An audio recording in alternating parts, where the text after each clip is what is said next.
మిగిలిన నిర్మాతల సంగతి ఎలా ఉన్నా దిల్ రాజు నిర్మాణంలో సినిమా అంటే ఆయనే స్టార్ క్యాంపెయినర్ అయిపోతారు. ఏమాత్రం బజ్ లేని సినిమాలు కూడా దిల్ రాజు చేతుల్లోకి వెళితే ఆటోమేటిక్ గా థియేటర్స్ కి ఆడియన్స్ ని రప్పించేటట్టుగానే ప్రణాళిక సిద్ధం చేస్తారు దిల్ రాజు. ప్రమోషన్స్ నిర్వహించడంలో కూడా దిల్లున్న ప్రొడ్యూసర్ అనిపిస్తూ ఉంటారు దిల్ రాజు. తాజాగా ఆయన నిర్మాణంలో వస్తున్న ఫ్యామిలీ స్టార్ చిత్రం ఈ నెల 5న థియేటర్స్ లో విడుదల కాబోతోంది.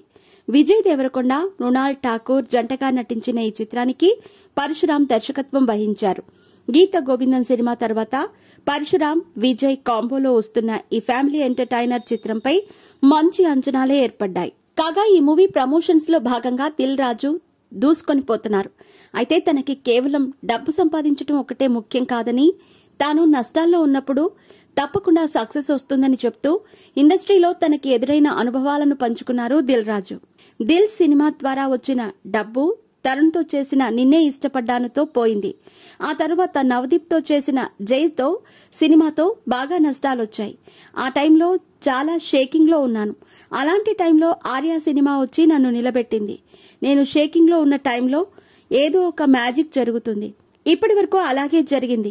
డబ్బు రావటం పోవటం అనేది ఇండస్ట్రీలో కామన్, కానీ నేను నిలబడటం అనేది ఇంపార్టెంట్. డబ్బుని లవ్ చేయటం మొదలు పెడితే దాని వెనుకే వెళ్లాలి. అలాంటప్పుడు సక్సెస్ పర్సెంటేజ్ రేటు మారిపోతుంది. సక్సెస్ తో పాటు వచ్చే డబ్బు కావాలి నాకు. ఫెయిల్యూర్ తో వచ్చే డబ్బు నాకు వద్దు. దాన్ని నేను ఎంజాయ్ చేయలేను. నేను ఏదైనా సినిమా కాన్ఫిడెంట్ గా ఆడుతుందంటే ఆడుతుంది, డౌట్ పడ్డానంటే ఆడదు. నాకు మున్నా సినిమా చూసినప్పుడు డౌట్ కొట్టింది. 3 గంటలకు షో చూసిన తర్వాత డిస్ట్రిబ్యూటర్స్ అందరికీ ఫోన్ చేసి మాట్లాడాను.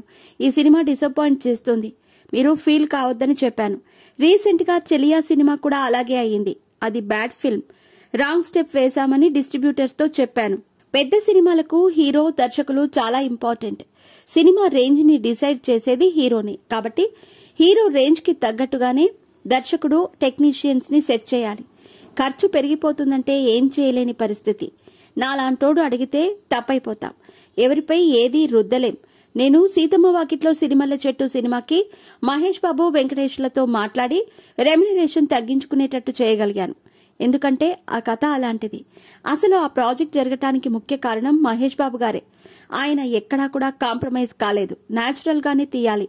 సెట్స్, ఫైట్స్, హడావిడి ఏం వద్దు అన్నారు. అలాగే తీసాం.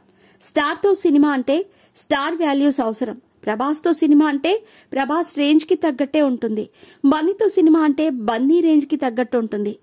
రాసుకున్న స్క్రిప్ట్ ఇతనికి కాకపోతే వేరే వాళ్లతో తీయొచ్చు అని అనిపిస్తే సెకండ్ ఆప్షన్ ఉంటుంది. కానీ అన్నింటికీ ఇలా చేయలేమని చెప్పుకొచ్చారు స్టార్ ప్రొడ్యూసర్ దిల్ రాజు.